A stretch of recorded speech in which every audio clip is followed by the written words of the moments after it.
You will save the Earth. Oh, good idea. Okay, whatever. I'll just be the accessory, the ultimate killing machine, an accessory. Ubisoft have a long and mostly successful history, with crazy, wacky DLCs for games that weren't all too crazy and wacky themselves. They've done it with many of the Assassin's Creed games, they've done it with Far Cry 3 and 4, and now they're at it again with Far Cry 5's second major expansion. And while Lost on Mars isn't nearly as good as something like, say, Blood Dragon was, all in all it's a fun, if a little shallow, experience. In Lost on Mars, you play as Nick Rye, one of the main secondary characters of the base game. The story starts off with a cartoonish animated cutscene and provides the outlandish base that serves as the setup for the DLC. Herc, a long-running fan-favorite series character who's the secondary protagonist this time around, somehow gets Nick beamed up from Earth and transported to Mars.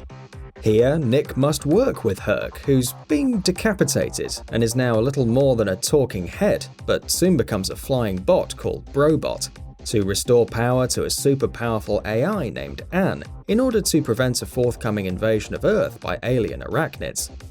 It's a silly setup that never takes itself too seriously, and is all too aware of how bizarre it is. It's never the focus of the experience though, and rarely does it ever become intrusive to the actual gameplay, so it's rather easy to not be too miffed by its obvious shortcomings. The point here is to take Far Cry to Mars somehow, and at least that much it does successfully. The real star of the show here though is Herc, a recurring character in Far Cry.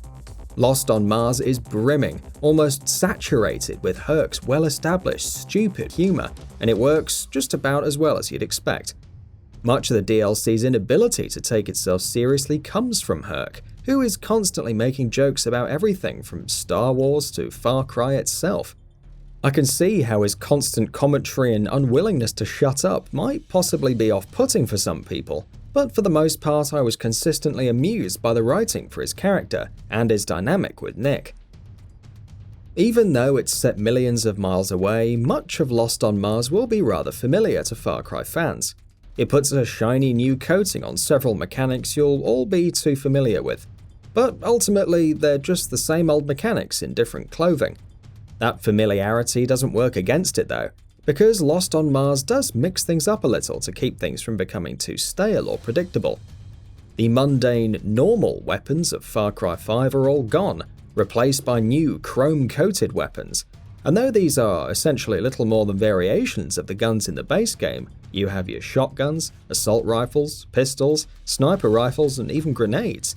They're novel enough to keep you interested for the DLC's 5-hour runtime. The weapons that are new, such as the beam rifle, are suitably fun and thrilling to use. Gravity is another major addition here. Mars is logically low on gravity, and so jumps are naturally higher and more floaty. Also thrown into the mix though is a gravity belt, which essentially serves as a jetpack, but with a low G twist on it. The gravity belt and floaty jumping make traversal a lot of fun, especially when it's combined with a popular wingsuit called Space Wings here because, space. Lost on Mars utilizes the gravity belt in other ways too, the most significant being its towers. After taking the day off in Far Cry 5, Lost on Mars brings back the infamous Ubisoft towers, called antennas here.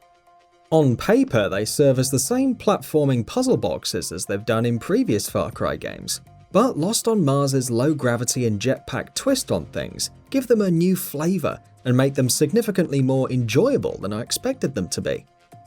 What's also interesting is that much of Mars is infested with the arachnid aliens you're out to destroy, and these are mostly subterranean creatures. So while setting foot on the rockier parts of the terrain is all well and good, doing so on the large stretches of red sand where these creatures make their home is inadvisable, because the moment you do so, you'll attract the attention of a bunch of space spiders.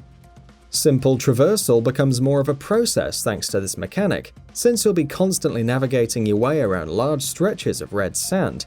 And while many times these parts feel like interesting platforming sections that are organically intertwining with traversal, sometimes it can get a little frustrating to be set upon by dozens of enemies while you're just trying to move around.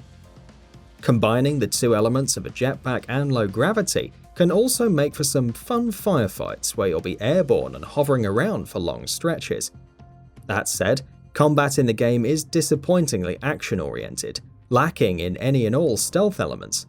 Far Cry has always been a series that makes stealth a major focus of its combat, and its absence is sourly felt here. Without stealth, combat tends to get a little repetitive sooner or later, especially since enemy design itself isn't varied enough either. But stealth isn't the only core aspect of a Far Cry experience that's missing in Lost on Mars either. This series has made a name for itself over multiple games for having emergent gameplay in an open-world setting where multiple systems react with each other. That's not the case in Lost on Mars at all. There's a very limited number of things to do, and where Far Cry 5's Montana felt dynamic and interesting, Mars feels somewhat stale, with most of its activities being little more than checklists for you to cross off. The DLC lays down a loop that you must follow for almost the entirety of the experience within its first hour, after which you're left free to explore the decently sized map at your own leisure. But there's still only a limited number of things to do.